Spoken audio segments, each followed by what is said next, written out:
I am going to discuss about the topic of interest on drawing जब हमने regular intervals पे drawing नहीं की और विद अनइक्वल अमाउंट की है। देखो यहाँ पे क्या था, अप्रैल 30 को हमने ड्राइंग की 8,000 रुपी, जून 30 को की 6,000, सितंबर 30 को की 5,000, दिसंबर 31 को की 12,000, जनवरी को की 10,000।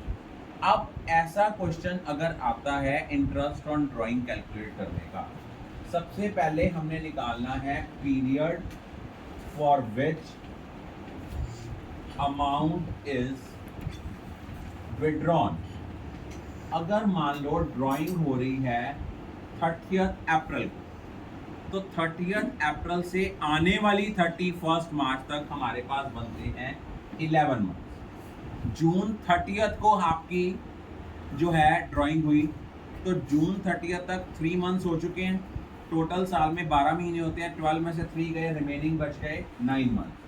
फिर ड्राइंग हुई सितंबर 30 को, सितंबर 30 से आने वाली 31 मार्च तक हमारे पास बने 6 मंथ। दिसंबर 31 से आने वाली 31 मार्च तक हमारे लिए बने दिन मंथ्स बने 3, और जनवरी 31 से आने वाली 31 मार्च तक हमारे पास बने 2 मंथ।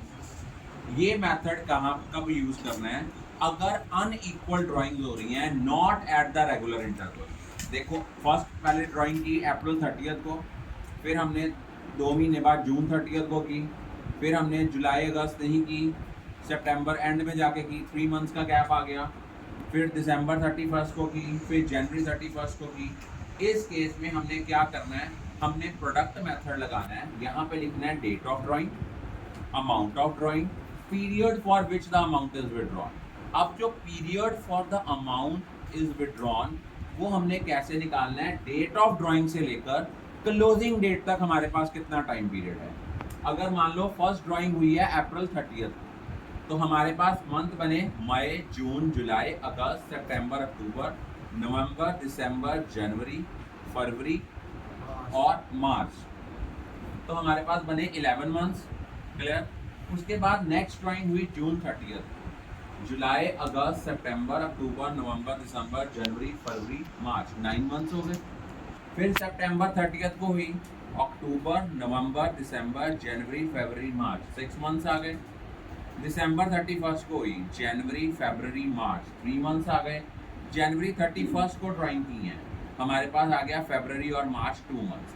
अब हमने यहाँ पे निकालना है प्रोडक्ट। प्रोडक्ट कैसे निकालते हैं? प्रोडक्ट निकालने का फॉर्मूला होता है अमाउंट ऑफ ड्राइंग और period for which the amount is withdrawn, इसको हम मल्टीप्लाई करते हैं। ये आ गया 88,000, ये आ गया 54,000, ये आ गया 30,000, ये आ गया 36,000, ये आ गया 20,000।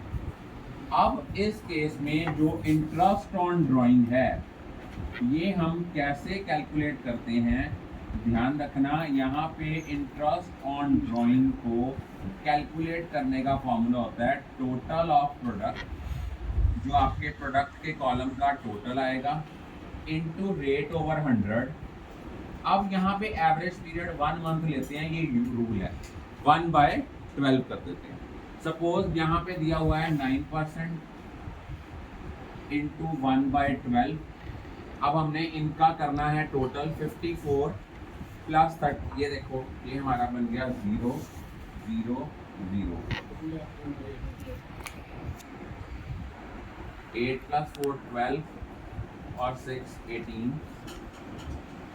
9 और 5 14 और 6 20।